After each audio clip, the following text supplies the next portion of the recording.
Hey guys, it's Felicia here to give you some more singing tips. I'm a video making machine. I even have some decorative flowers in the background so you know that it's serious. This video is called The 3 Things That You Can Do to Improve Your Singing Immediately. And I decided to make it because I thought, what are the top things that hold singers back? And what are some things that can can deliver you immediate results in the short term? The first thing you can do that's going to give you the most bang for your buck is work on your breathing. And if you've seen my other videos, you know I harp on this a lot, and I'm never going to stop. Breathing is so important for singing, and I think it's something that people actually neglect to work on because they might have a great tone. They might be very good at styling songs. Even if you consider yourself to be a good singer, I would suggest that you continually work on your breathing. It's probably my biggest gripe when I work with younger singers especially who think that they can build a house without a foundation, which is your breath. So here are some ways to increase your breath support and control. What I want you to do is to just take 5 minutes of your time every day when you wake up and then at night before you go to bed to perform the following exercise. And basically what it is you're going to inhale using your diaphragm, 360-degree inhale, and then you're going to perform a slow exhale on a hiss sound. And basically the idea is you want to fill yourself up as much as you can with breath and air, and then you want to exhale as slowly as you can. So basically you're trying to make your exhale as long as possible. And you can kind of play a game with yourself and count how many counts that is. So maybe on day 1 you can only do it for 7 counts. Maybe the next day it's a little bit longer. And then over time you'll see your breath capacity is actually way more powerful than you think. And so it's an issue both of being able to fill up your tank with even more and more air every day, and then controlling it even more. So it'll look something like an inhale, as much air as you can,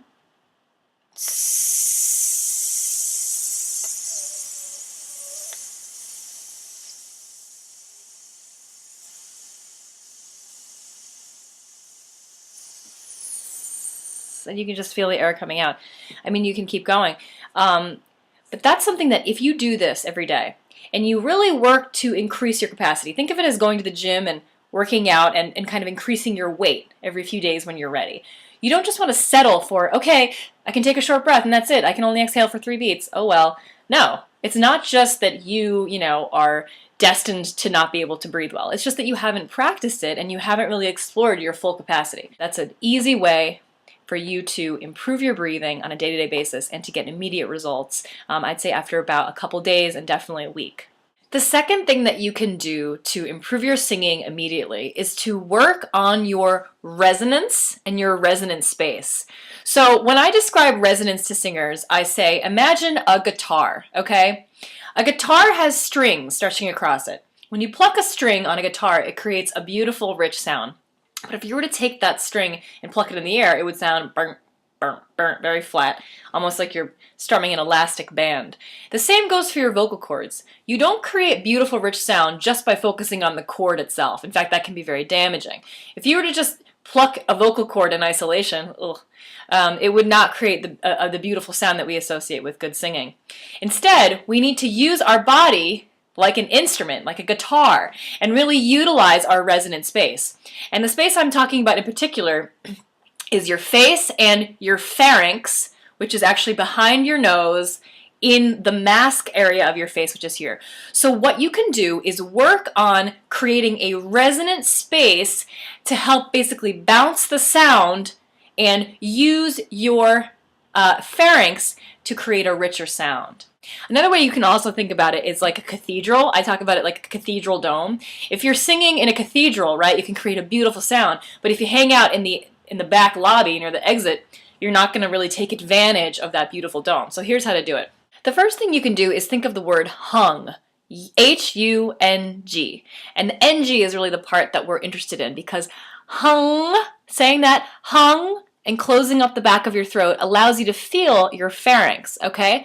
Hung, and the sound kind of comes out of this frontal area and actually your nose. Now what I want you to do is strike the hung and then take your tongue down and remain in that forward space. So it'll be hung, so hung, kind of. Hung, You can access your space that way. Another way to do it is to try to create a really nasty sound. Ironically, sometimes I tell my students, just don't be afraid of making a gross, nasty sound in your warm-ups and in your practice, because that's going to actually make it ultimately sound very rich and beautiful. So first we have to kind of overemphasize a forward resonant space here by making a nya, GN sound, nya. I say, think of Fran Drescher from The Nanny, yeah, like that. Sometimes it helps to also kind of go like that with your face, to tilt the back of your mouth and also to engage your pharynx. So if you work on these two exercises, hung-a or hung-gi, and usually I just do a hung-gi, hung-gi, hung-gi, hung-gi, ha, or if you do a nya, in simple nya, nya, nya, nya, nya, you'll start to see that for most singers, you're not making use of that resonant space. If your voice feels very far back, oh, la la la, I'm singing, placed here, and you're not actually utilizing this powerful, beautiful resonant space, then you're not really getting the most out of your voice, and you're not using a technique that will create a more powerful, rich sound. So that's my second tip, and it's to work on resonance. The last thing that I see that hampers so many students is tension.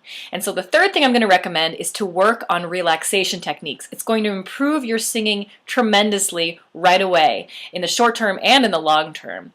The first part of the relaxation is going to address your larynx or your voice box. And the second part of the relaxation I'm going to talk about addresses your whole body, and it talks about staying grounded as you sing.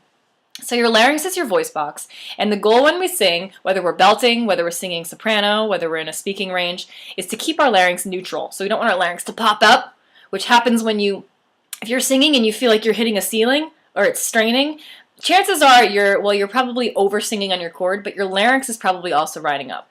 So here are two things you can do to keep your larynx neutral. The first is to think of the vowel UH. When you sing UH, it usually and naturally will open the back of your throat and will make your larynx float down. Ah, just a nice UH. Ah, even if you're belting, ah, UH, ah, and you're resonating off here. It really helps to even just visualize it subtly. That's one way to instantly neutralize your larynx. So one way you can do this is if you're singing a song that's challenging, you find you're tensing, go back to a nice easy UH sound, sing it on a scale, or even apply it to the song you're singing through vowel modification. The other thing you can do to relax your larynx is to do something called vocal fry. Now, vocal fry sometimes gets a bad rap because we think it's damaging. Vocal fry sometimes is used incorrectly to mean when you're grating your voice.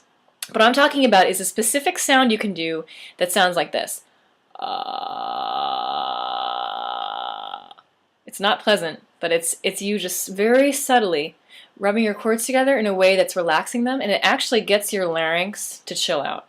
So if you've been practicing really hard, if you feel like you have overworked your voice, or even if you're in the shower and you're warming up and you want to kind of loosen up your chords and relax your larynx, just do simple vocal fry in between vocalizations or before you sing a song, and it really helps. It's not damaging, it's actually very good for your chords. The second part of relaxation that I think will help you immediately in the short term is to work on thinking down. When you're singing high, specifically when you're belting or you're singing a song and you're tensing in your throat or your neck, I want you to thrust your focus down to the bottom of your body.